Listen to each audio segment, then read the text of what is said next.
அதை தாண்டி விலை கூடின ஒரு ப்ராடக்ட்னு சொல்லி கிடையாது.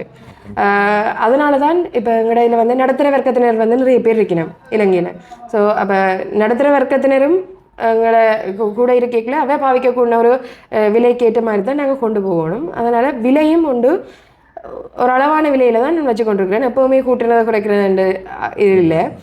சில சந்தர்ப்பங்கள் வந்து இப்போ என்னக்குரிய மூலப்பொருள் விலை கூடைக்குள்ள சின்ன ஒரு 50-100 ரூபா கூடுமே தவிர அதிகளவான விலையில் நான் விற்கிறது கிடையாது. அதுவும் ஒரு விதத்தில் காரணம் மக்கள் திரும்ப திரும்ப இதை வாங்குறதுக்குன்னு சொல்லியும் இருக்கு.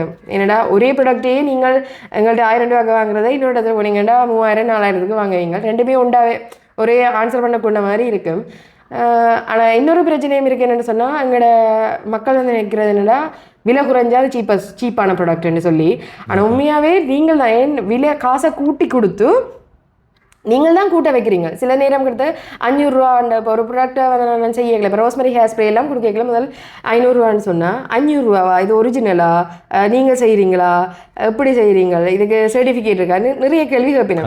இதையே நான் 5000 ரூபான்னு சொல்லியிருந்தேன்னு சொன்னால் அந்த இடத்துல வந்து யோசிக்கிற கொண்டுமே இல்லை. 5000 ரூபா நல்லதாக இருக்கும் அப்படின்ட்டு அப்படியான எல்லாரையும் நான் அப்படி சொல்லல.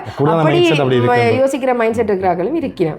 ஆனால் நான் மெயினாக வந்து பார்க்குறது வந்து என்னோட எந்த மனசாட்சிக்கு ஏற்ற மாதிரி ஒரு இதை தான் நான் செய்து கொண்டு இருக்கிறேன்.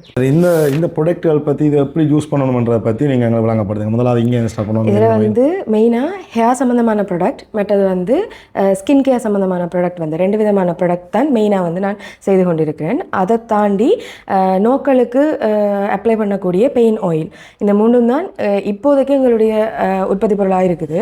ஸோ முதலாவது ஹேர் சம்மந்தமான பிரச்சனைக்கு எடுத்தோம்னு சொன்னால் ஹேர் ஆயிலில் வந்து 4 வெரைட்டியான ஹேர் ஆயில் இருக்குது.